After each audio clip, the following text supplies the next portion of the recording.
लेकिन जब भी कोई कहता है तो कहते हैं तो बानी है। कभी जीवन में आदरणीय पिताजी ने ये नहीं सिखाया है कि कहीं किसी के ऊपर अत्याचार करो या जिस पे अत्याचार हो रहा हो तो उसकी मदद ना करो। हम लोग तो हमेशा, आपको मालूम होगा कि जब भी मौका मिलता रहा, समाजवादी पार्टी की सरकार बनी और जिन लोगों ने शहर में किसी तरह की कोई उद्दंडता की और अगर किसी ने हमको अगर कह दिया तो आकर के हम लोगों ने उस लड़ाई को लड़ने का काम किया है। और इसी से जो हमारे और लोग हैं, पार्टी के लोग हैं, हमसे नाराज भी रहते हैं, लेकिन हमें उनकी परवाह नहीं है, क्योंकि सत्य की विजय हमेशा होती है। आज आपको पता होगा बहुत पहले जब हम लोग जुड़े और जब झांसी में आने का मौका मिला पारीछा से आकर के,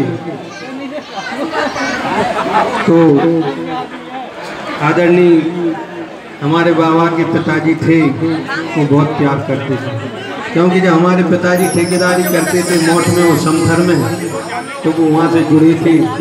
और फिर इसके बाद में जब झांसी में हम लोग आए तो उन्होंने वही प्यार दिया और एक पहचान बनी। जब हम गद्दी पे बैठते थे तो सब लोग कहते थे कि ये भी हमारा बेटा है, भतीजा है। और हमने जब भी मौका मिला समाजवादी पार्टी में माननीय मुलायम सिंह जी के सामने एक दफ़े मौका मिला कि आप अपना प्रत्याशी चुनिए, तो हम लोगों ने आदरणीय ओम प्रकाश बाबा जी को यहाँ से प्रत्याशी भी बनाया था। चुनाव की हार जीत कुछ भी होती हो, लेकिन सम्मान दिलाने का काम हम लोगों ने किया था, इसलिए कि हम समझते हैं कि हम लोग एक परिवार के हैं। तो व्यापारी किसी भी जात का नहीं होता है, क्योंकि सब समाज के जो लोग होते हैं, हर समाज के लोग व्यापार करते हैं। और जब उन पर बात आती है तो सारे संगठन मिलकर के, कोई भी संगठन हो, सारे संगठन मिलकर के एक होकर के और अधिकारियों के पास अपनी बात रखते हैं और नेताओं के पास भी बात रखते हैं।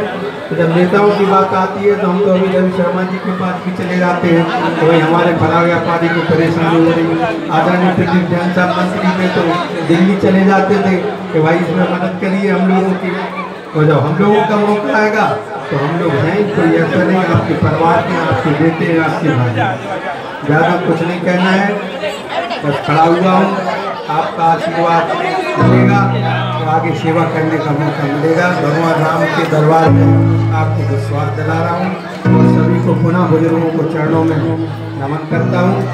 और आज होली का समय है, तो होली के त्यौहार में उस साल में एक दफ़े आता है, तो इस समय तो सारे लोग मिलकर के जो भी आपस की बुराइयां हैं वो बुराइयां त्याग देते हैं और सब लोग मिलकर के काम करते हैं। तो बस होली है, बुरा ना मानो, होली है का नाम है।